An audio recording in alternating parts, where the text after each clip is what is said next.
a Gabriela, que vai compartilhar a apresentação com vocês. Peço que, se durante a apresentação alguém tiver alguma colocação, já vai colocando a dúvida no chat. E Caroline, eu sei que você está presente, Labizou. No momento da metodologia, por favor, pode iniciar os comentários. Então, Gabriela, apresentação. Bom, primeiro eu queria agradecer a oportunidade que eu tive de participar do inquérito, né? Primeiro a Geraldine e o Dr. José Olímpio, que me ajudaram muito e me ensinaram demais. Agradecer, então, a toda a equipe do inquérito, em nome do CIELES, do Núcleo de Doenças Agudas Transmissíveis, a diretoria da DVE, que fez toda que ajudou também, o Eduardo Demasi, que ajudou na parte da metodologia, o laboratório de zoonoses, né, coordenado pela Carolina Cotrim, que fez toda a parte laboratorial do inquérito, o CEINFO, a Dives, que disponibilizou todos os bancos de dados, o núcleo de geoprocessamento, que fez o mapa dos resultados, a SMS, o gabinete, a atenção básica, que fizeram a idealização do estudo e proporcionaram a realização, a Covisa, nas diretorias regionais de saúde, unidades de vigilância, atenção básica, CRS, STS, e as UBS e os parceiros que fizeram toda a parte de entrevista, coleta de amostras, a assistência laboratorial e os laboratórios municipais também, que participaram no processamento das amostras. Tivemos alguns apoiadores externos, o professor Francisco Pino, que ajudou toda na parte da elaboração da metodologia, a professora Ana Paula Sayuri Sato, da Faculdade de Saúde Pública, que fez a parte da análise final dos dados, a professora Maria Cecília Goy, que também participou da metodologia para a realização do inquérito.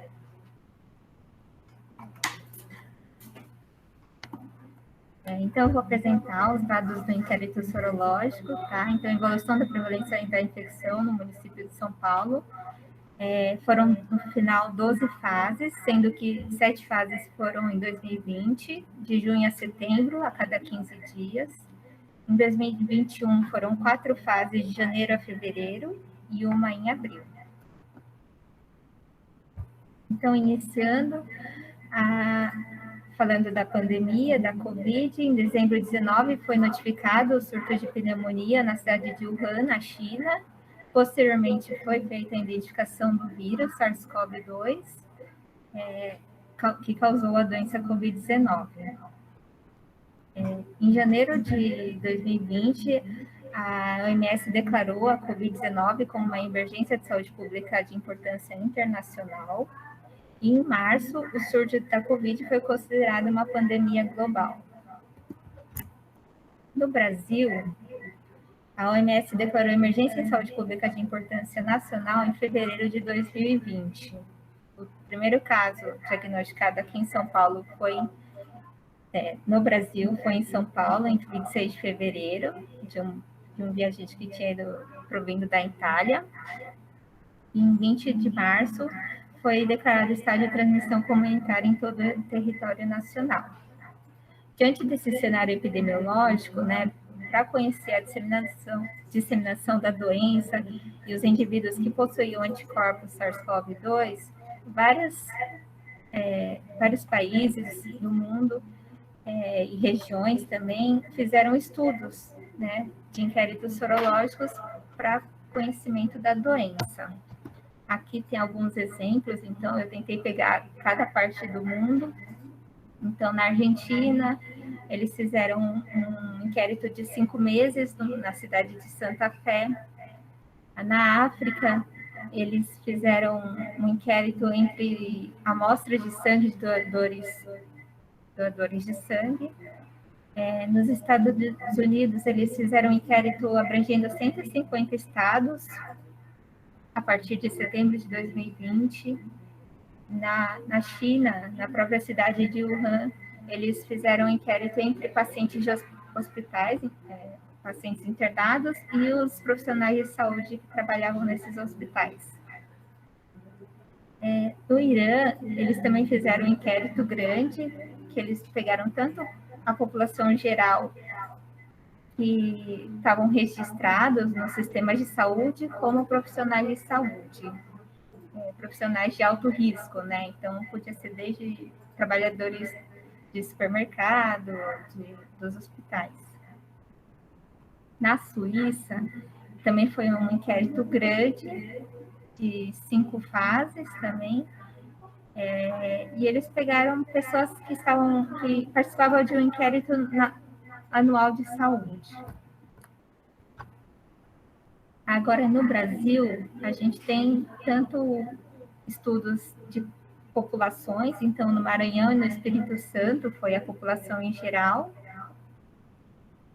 A equipe do Halal e do Victora, eles fizeram um estudo nacional no Brasil todo, abrangendo 133 cidades, e um outro estudo só no Rio Grande do Sul, onde eles pegaram 9 cidades sentinelas.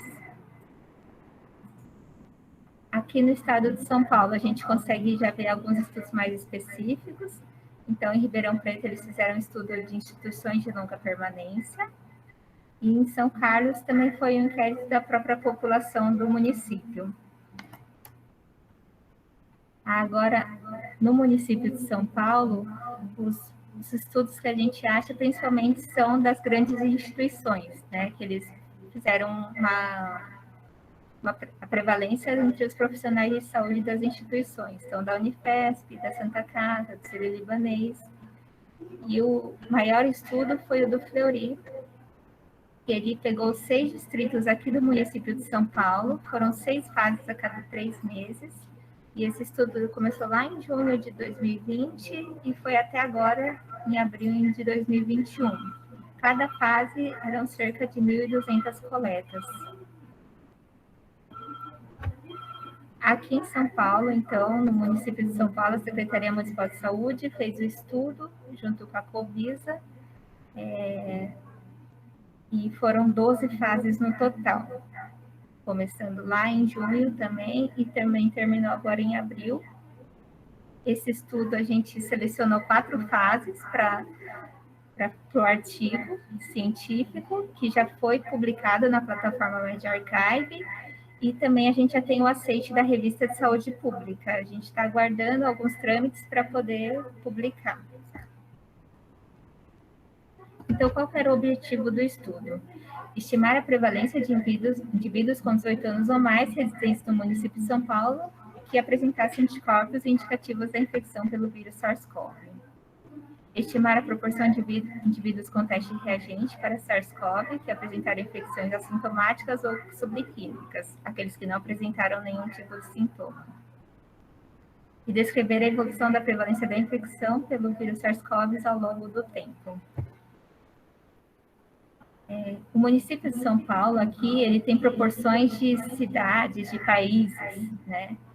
Então, em 2020, teve uma população estimada em 11,9 milhões de habitantes, sendo a população do nosso estudo, maior de 18 anos, de cerca de 9,2 milhões de habitantes. O município está dividido em 6 regiões, 27 supervisões técnicas e 472 unidades básicas de saúde. Esse mapa que apresenta foi elaborado pelo CEINF, e ele mostra a disparidade econômica e social por IDH, não só entre as regiões, mas como dentro da própria região. A gente vê que existem muitas diferenças. Então, falando do próprio inquérito agora, a gente tinha feito um piloto em junho de 2020, mais 12 fases, como eu já tinha falado no começo, 7 em 2020 e 5 em 2021. A equipe do inquérito, ela foi responsável, então, por uma elaboração do cronograma de cada fase. O inquérito era realizado a cada 15 dias, então a gente tinha que fazer todas as fases de cada fase, né? Então, sorteio, análise, as coletas, entrevistas, tudo dentro desse período. Então, a equipe do inquérito ficou responsável pelo sorteio da amostra, uma elaboração do instrutivo para a realização de entrevista e coletas pelas UBSs, e disponibilizamos um e-mail específico para fazer interlocução, tirar dúvidas, alguns problemas que existiam no meio do caminho, que eles repassavam para a gente tentava responder o mais rápido possível. A elaboração do formulário da entrevista específico para esse estudo também foi feito pela equipe do inquérito, juntamente com um tutorial para preenchimento para a consolidação dos dados. Administração e análise do banco de dados dos formulários das entrevistas, né, à medida que iam sendo preenchidos. No final, as unidades, eles preenchiam também o resultado laboratorial, mas se acontecesse algum problema de desvio da amostra, de demora no resultado, no final, a gente, para ter o maior número de resultados, a gente vinculava os dados do formulário com os dados do laboratório para poder preencher o maior número de resultados. E também, às vezes, tinha, em vez de terminar o preenchimento, era feito um novo formulário, e aí gerava duplicidades. Isso na análise não era possível, então teria que fazer essa limpeza de duplicidades. Conforme o prazo ia passando também, havia muitos formulários não digitados que tinham que ser cobrados, né, para preenchimento, ou até formulários incompletos. Então, a gente solicitava a complementação dos dados nos registros. E no final, a equipe também fez a análise dos dados e a elaboração de relatórios com os resultados. A análise dos dados, elas foram feitas no R e no Stata, então foram feitos cálculos das estimativas de prevalências ponderadas pelo número de domicílios da região e um intervalo de confiança de 95%. Cada estimativa, então, foi calculada por região, por cada variável sociodemográfica, por variável socioeconômica, variáveis clínicas, epidemiológicas e medidas de proteção e prevenção da doença. Para o sorteio da amostra, foram usados 3 bancos de dados. Então, o IPTU de 2020, os hidrômetros de 2017 e as famílias cadastradas no Programa Saúde e Estratégia da Família. Para tentar pegar o maior número de domicílios. A população elegível, então, era indivíduos maiores de 18 anos, não vacinados. O critério de vacinação foi incluído nas 4 últimas fases, quando começou em janeiro a vacinação da população. O tamanho da amostra por fase ficou em 5.760 domicílios. Foram sorteados 12 domicílios por área de abrangência das 472 UBSs. Isso foi escolhido pela logística do trabalho, que a gente sabe que no momento da pandemia as UBSs tinha todas as demandas de rotina e, além do mais, tinha o monitoramento dos casos. Então, para facilitar a logística do trabalho, foi estabelecido 12 domicílios por unidade de saúde. As regiões com menor número de UBSs, que eram as regiões centro e oeste, foram sorteados 15 domicílios, para compensar, né, o menor número de UBSs. E o sorteio, então, foi feito em duas etapas. Então, primeiro foi feito um sorteio aleatório dos 12 domicílios para cada área de abrangência da UBS. E na segunda etapa, era no domicílio.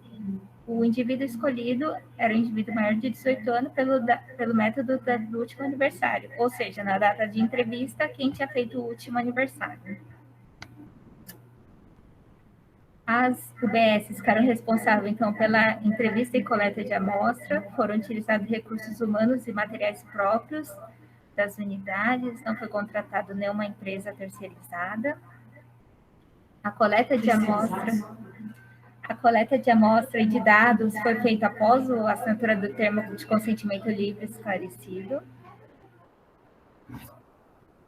Em relação à metodologia laboratorial, então, entre as fases 0 e 7 e as 3 primeiras fases de 2021, foi feita utilizando o teste rápido SARS-CoV-2, que detecta anticorpos totais, IgM e IgG, em sangue venoso, no soro, porque para aumento da sensibilidade do teste em estudos que existem estudos que indicam o aumento da sensibilidade do teste em relação à punção digital. Esses exames foram realizados no LabZoo da Covisa e todos os resultados eles foram depois disponibilizados para os participantes do estudo.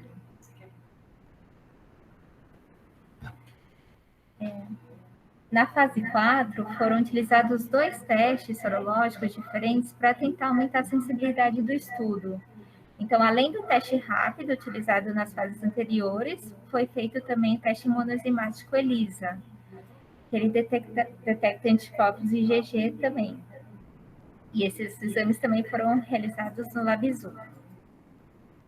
Na fase 5, também foram utilizados 2 testes, mais diferentes da fase 4. Foi também utilizado o teste ELISA e acrescentado o teste de quimiluminescência da Abbott. Esses exames eles foram realizados pelos laboratórios municipais.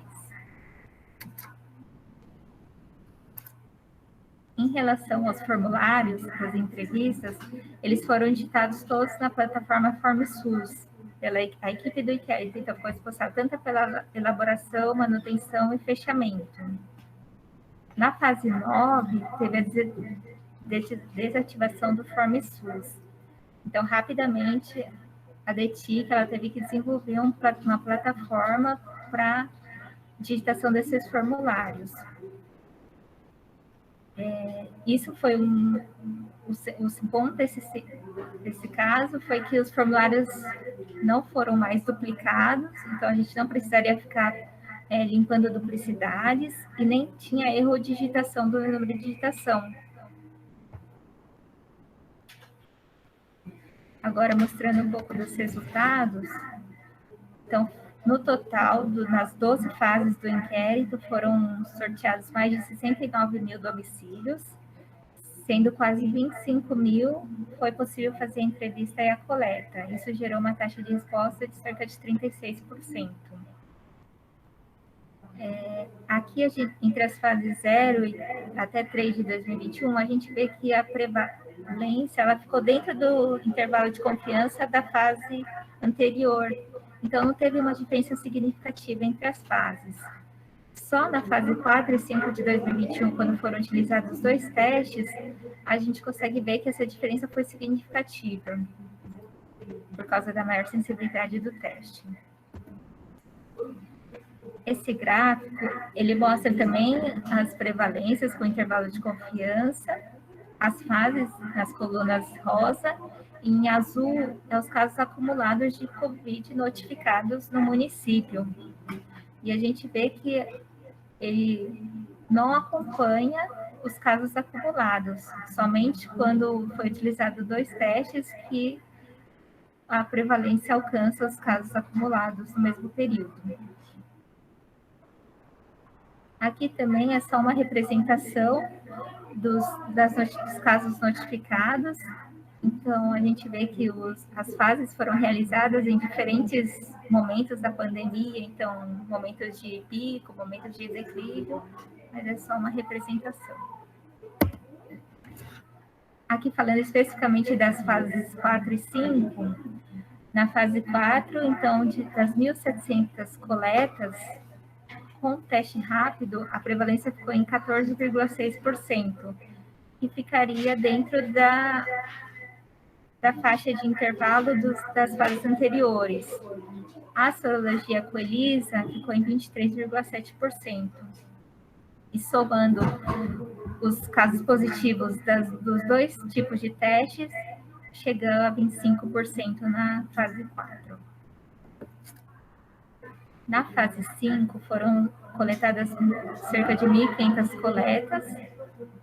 Pelo teste de quimiluminescência, a prevalência foi de 22,1%. E a teste ELISA também foi melhor, como na fase 4, com cerca de 30,8%. Somando as duas metodologias de amostras positivas, chegou a 33,5%.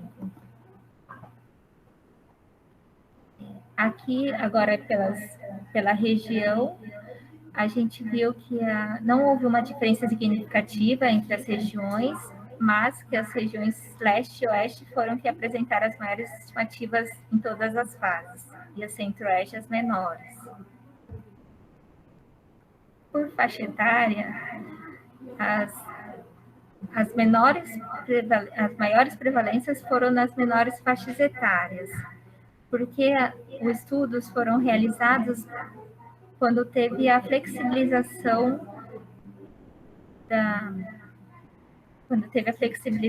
do comércio, da reabertura de comércios. Então, as faixas etárias de 18 a 34 e 35 e 49 tiveram as maiores prevalências.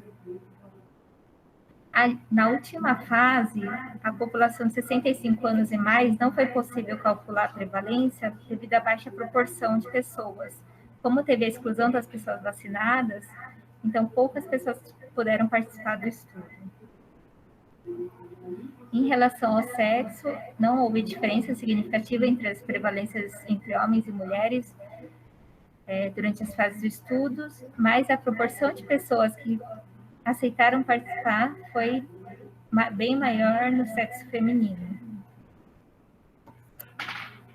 Em relação à raça-cor, foram questionados, então, raça-cor branca, preta, parda, amarela e indígena. Mas, devido à baixa proporção na raça-cor amarela e indígena, não foi possível calcular as estimativas de prevalência. Comparando a raça-cor branca com preta e parda, verifica-se em todas as fases que a raça-cor preta e parda foi significativamente maior. Em relação à escolaridade, quanto menor a escolaridade, maiores as prevalências em todas as fases.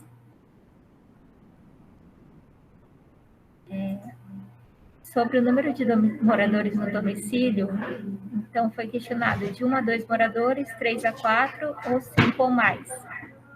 Quanto maior o número de moradores, também maiores as prevalências. Em relação à renda familiar, foram divididos em classe A e B, C, D e E. E as maiores estimativas também estiveram entre as menores classes.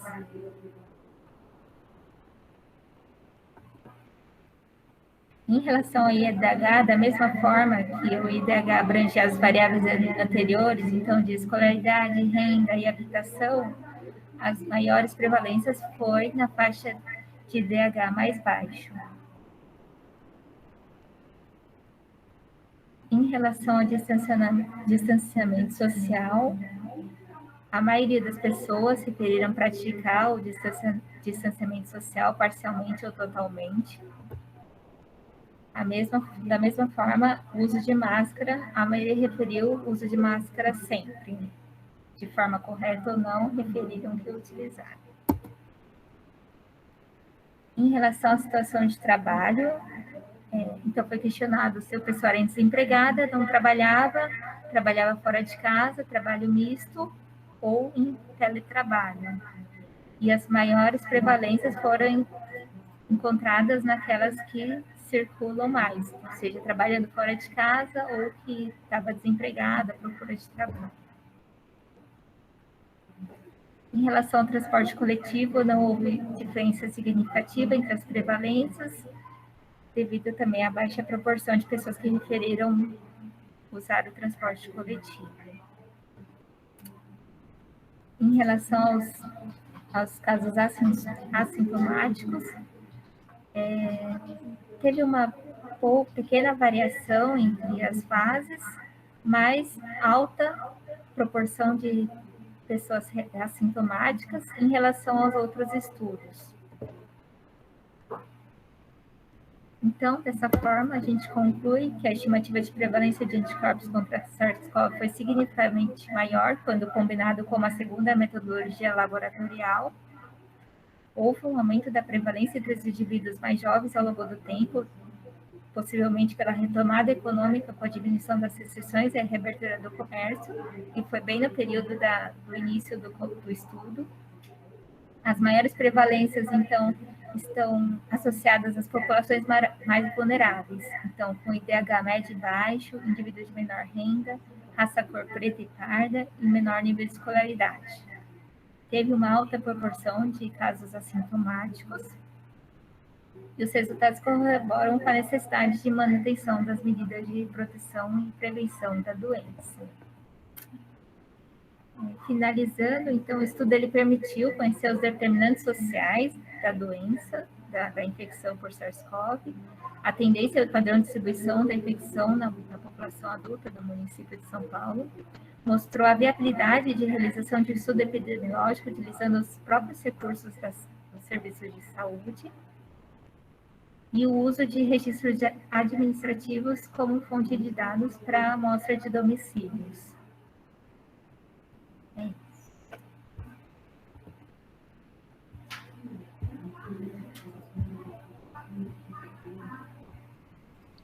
Bom, a gente agradece, então, a apresentação. Gabriela está até dentro do tempo, antes do que a gente imaginava. Mas eu queria que a Caroline, então, ou a equipe do laboratório, do Labzou, fizesse os comentários a respeito das metodologias, né? A gente utilizou o teste rápido desde o início, e depois houve as mudanças para os testes mais sensíveis. Caroline, então, por favor. Boa tarde, estou aqui eu e a Ana Paula. Deixa eu só. Estão me ouvindo bem? Sim. Aqui está a Ana Paula. A Elisa e a Tissa não estão, aqui a Elisa está de férias e a Tissa já aposentou, mas participou de todo esse inquérito aqui conosco, né? Primeiro, nós optamos por usar o teste rápido porque era o que estava disponível, né? Porque se a gente fosse esperar até toda a situação do ELISA começar a ficar disponível em grande quantidade, que a gente precisava de grandes quantidades, né, Geraldine? A gente não ia começar isso, e era muito imediata a necessidade de a gente já começar o inquérito, para pegar o começo da epidemia mesmo. Foi utilizado o teste rápido, e o teste rápido nós fizemos uma primeira análise baseada com os dados da doutora Esther Sabino, do Instituto de Medicina Tropical, da USP, que realmente a punção digital, o sangue da ponta do dedo, ele não tinha tanta qualidade como a gente pegando o soro, porque o soro você vai ter uma possibilidade maior de anticorpos aí, de você conseguir detectar. Então, nós refizemos aqui logo no começo esse teste com amostras de sangue distal e com amostras de sangue venoso, o soro, e nós verificamos realmente que era mais efetivo. E também a gente teve o apoio do DVE, do DVZ, de Covisa, para a gente trazer essas amostras para o laboratório. Foi um deslocamento imenso, foi um apoio muito grande das coordenadorias de saúde, das UBSs. A gente sabe que foi um esforço muito grande, que poderia ter sido feito o teste rápido ali no ambiente, na casa, mas você ter o controle de parâmetros dentro de um ambiente laboratorial é diferente. A luminosidade, a forma como você padroniza na leitura, tudo isso interferiu para a gente conseguir ter uma sensibilidade maior logo no começo da pandemia. Além disso, a gente começou já, a gente fez um primeiro teste nos testes da advagem e nos testes da Waldorf, e nós percebemos que esse teste rápido da Waldorf dava respostas melhores. E por causa disso era o teste também... que o Ministério estava usando, né, Carol? Isso, que o primeiro Ministério... inquérito que foi feito também pela Universidade de Pelotas estava usando este teste com punção digital, não era isso? Isso, com punção digital, e aí a gente optou para utilizar esse mesmo teste que eles estavam usando no Sul, só que aqui com o soro, e a gente viu que foi melhor mesmo, né? Fora isso, a gente fomos comprando o teste ELISA, porque a gente tinha que saber qual seria o ELISA que estava dando melhores resultados, com uma especificidade maior, né? Porque a gente não queria nenhuma reação cruzada, para a gente minimizar todos esses problemas que podem ocorrer logo no início, quando você tem a disponibilidade de testes de ELISA, né? E com o ELISA a gente teve ótimos resultados, como vocês observaram, porque a gente teve um aumento realmente ao longo do tempo, mas também pela metodologia muito mais eficiente. E a gente também teve o apoio da assistência laboratorial com os outros laboratórios municipais, que começaram a fazer o de quimiluminescência. O importante também de a gente estar realizando esse trabalho dentro do laboratório é que nós temos todos esses soros, que são mais de 40 mil, né? Mais de 40 mil amostras ainda aqui no LabZoo, né? Guardados, congelados, preservados, para que no momento que a gente quiser repetir, ver se teve alguma condição junto com o SARS-CoV, se teve alguma outra infecção, a gente pode fazer esses outros trabalhos. Ter esse material guardado é uma riqueza, porque é uma fotografia desse momento pandêmico, né? E a gente conseguiu isso pelo apoio aí do DVE, do DVZ, de Covisa, em acreditar em nós, né, em SMS, de que seria melhor realmente trazer essas amostras para um ambiente laboratorial. Fora que o munícipe recebe o laudo, né? Receber o laudo certinho, um laudo com todas as certificações, como é aqui o do LabZoo e dos outros laboratórios municipais, dá maior credibilidade para o estudo e também maior confiança para o munícipe. Daí foi muito importante para a gente agradece muito por ter conseguido trabalhar com vocês. Mais alguma coisa? Acho que é só. Obrigada também, nós agradecemos a confiança depositada na técnica. Obrigada, Ana Paula. Obrigada, Carol. A gente teria uma outra palestra até para mostrar o estudo da retestagem que a gente fez em dezembro. Então, enquanto o pessoal estava saindo para o Natal, acho que a Gabriela não falou desse estudo, né? No meio do inquérito, a gente fez uma retestagem dos casos positivos no mês de dezembro, acho que era 14 e 15 de dezembro, se eu não me lembro, para verificar aqueles positivos ainda mantinham a positividade, utilizando o mesmo teste do teste rápido. E surgiu a ideia da gente testar os negativos com o ELISA. Esse foi um grande motivo, então, por causa do aumento da sensibilidade, né, a grande parte dos negativos para o teste rápido eram positivos no ELISA, que fez com que a gente mudasse a metodologia, né, já tinha o aval do laboratório, do LabZoo, da assistência laboratorial, perante as novas metodologias, e aí a gente fez um comparativo teste rápido ELISA, vendo que o ELISA, então, era mais sensível, a gente optou por utilizar o ELISA na fase 5 com a quimiluminescência e eletroquímio que estavam na rede já dos laboratórios municipais. Então, foi um grande avanço, né? Não que as outras fases não tenham sido, mas serviu de aprendizado, né? De experiência. Não foram em todas as fases que a gente acompanhou a curva dos casos de infecção pelo SARS-CoV, mas na grande parte de junho de 2020 a março, abril, que a gente terminou, né? Abril de 2021, a gente tentou acompanhar essa subida da infecção e a disseminação dos casos, né, da infecção pelo SARS-CoV na população. Mas a gente só tem a agradecer, então, ao laboratório, ao LabZoo, que ainda continua parceiro para várias outras questões, né, estudos e projetos, né, Carol? A assistência laboratorial também, a Fabiana hoje está aqui com a gente assistindo o inquérito, né, a parceria com a assistência laboratorial das regiões, com os laboratórios que participaram da última fase, também colaborando, e toda a rede de atenção básica, supervisão, coordenadorias e vigilâncias que participaram com a gente, né? Foi um trabalho realmente hercúleo para todo mundo durante essa pandemia.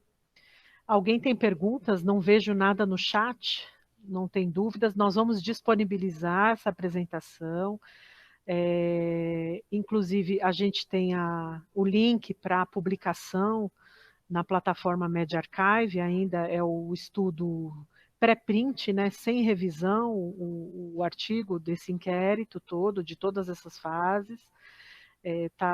Já está publicado nessa plataforma e em vias de publicação na Revista de Saúde Pública, e com o agradecimento e colaboração de todos vocês. Então, a gente vai disponibilizar sim, eu acho que é obrigação nossa fazer a devolutiva para toda a rede do município que participou, né, tão ativamente com todo o processo do inquérito. Adriana fala que não conseguiu ouvir bem os resultados da pesquisa de dezembro sobre a prevalência do vírus na população testada. Na verdade, o estudo de dezembro foi uma retestagem, né? Nós elencamos todos os positivos de algumas fases, não foram de todas, fase, se eu não me lembro, 0, fase piloto, 2, 4 e 6.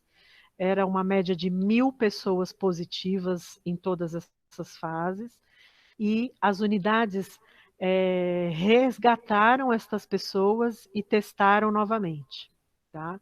Então, a gente foi ver a manutenção também dos anticorpos com o mesmo teste, ou com o teste ELISA, e o teste ELISA recuperou a maior parte dos negativos, tá?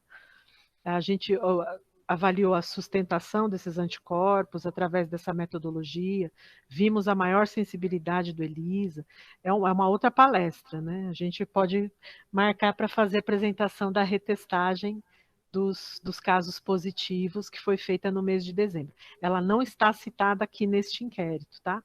Mas a gente pode fazer isso uma próxima oportunidade. Isso, a repescagem, né? A retestagem, a gente chamou de retestagem até para ver a sororeversão, não a soroconversão, mas a sororeversão, né? Em que momento isso, que as pessoas não apresentam mais os anticorpos, tá? Então, esse é um outro momento que a gente pode também incluir no nosso cronograma. Uma da próxima reunião, tá? Para 27 de julho, já comunicando a doutora Paula Bisordi, que é a coordenadora do Núcleo de Doenças Agudas Transmissíveis. Ela vai falar sobre as variantes do SARS-CoV-2 e sequenciamento genético, os projetos envolvidos.